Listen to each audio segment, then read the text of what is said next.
Hey everybody, it's Jason Blaha here, and today I want to chat with you guys a little bit about fit pros who advise people to do their own training.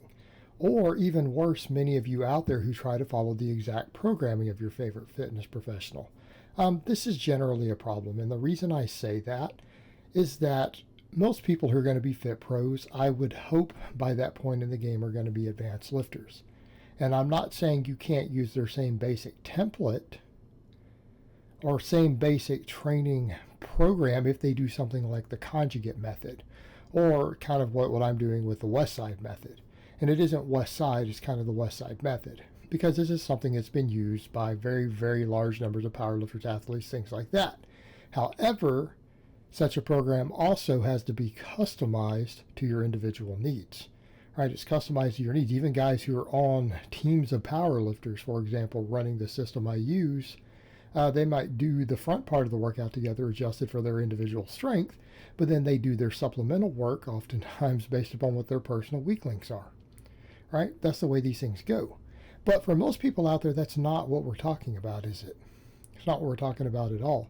It's people will go and follow their favorite YouTuber or their favorite fitness professional or Instagram hero or anything else, and they will publish for you their training program. And this is what I do, this is what I've been doing, and then people try to copy it as if it's appropriate. And I think anyone who's an experienced lifter looking at that already knows why that's a problem. Right? They already know why that's a problem.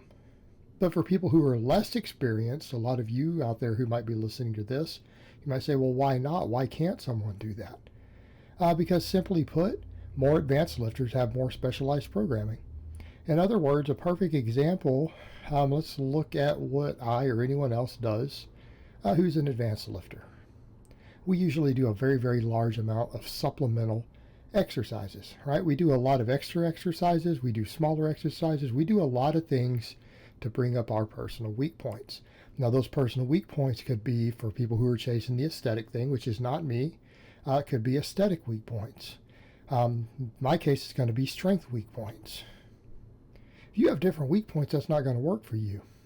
The other thing to remember is that most really advanced lifters, we can't run novice programs, right? The sort of programs that a novice would really thrive on, we would flounder on. And I think that's something that would shock a lot of novice people. Like, what do you mean? You couldn't just go run starting strength? You couldn't run the novice 5x5 that you put out? Or the 2.0 of it? No, I couldn't.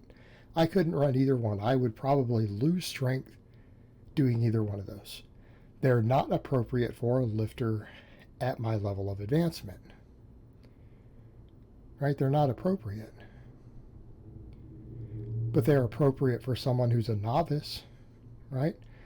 Why? Because they focus on big basic exercises, very little exercise variation, and a focus on linear progression. The very stuff that novice lifters need to learn. They need to practice skill work on big movements so that they learn them, so that they can master them, master a handful of movements, progress on them, and pick big exercises that work very large numbers of muscles with each exercise. And this may come as a shock to many novice lifters, but that doesn't work for advanced lifters. Okay, that won't work at all. Not only will we stall, we won't get enough training volume in. We'll end up using tonnages on the big exercises that we can't recover from because of all the axial loading. Right? What do you think happens when someone who has over a 500 squat and over a 600 deadlift, someone like me, what would happen if we tried to run the same percentages and do a 5x5 squat 3 times a week and then deadlift right after?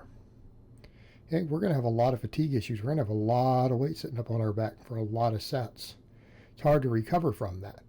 We also are not going to get a good stimulus to fatigue ratio to where we're going to grow ideally from it. Okay, so if we're not able to do those programs and you're following what your advanced person is doing, you're not getting what you need, because as a novice, you need to be running novice programs. And it's good to be a novice. A lot of people say, well, I don't want to be a novice. Why? You should be glad to be a novice. If you're a novice, your first 15 pounds of muscle mass are going to come really, really easy. If you're a novice, you're going to be able to put 150 pounds on your deadlift really, really easy.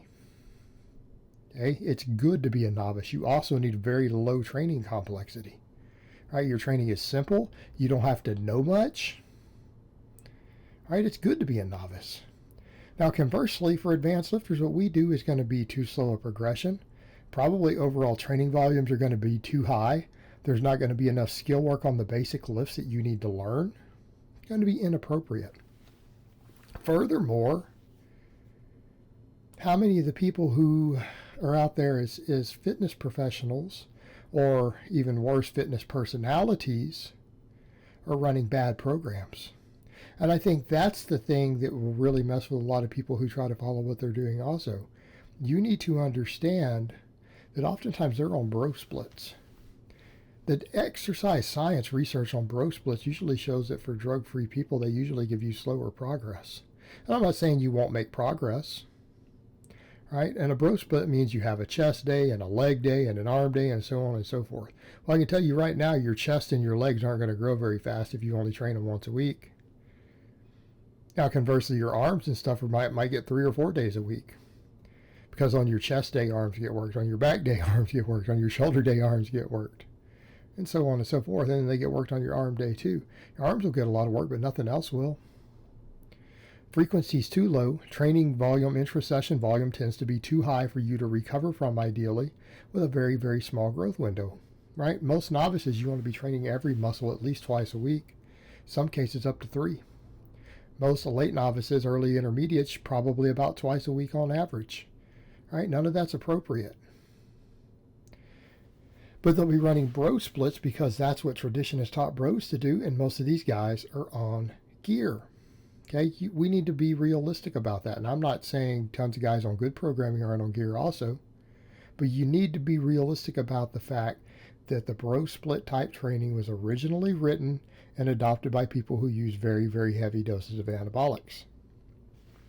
Conversely, it ignores a lot of the principles that novice lifters need. And I'm not saying that a lot of really good programs that were built for drug using lifters can't work for novices, is that some of them do not have to obey all the same rules that a novice does.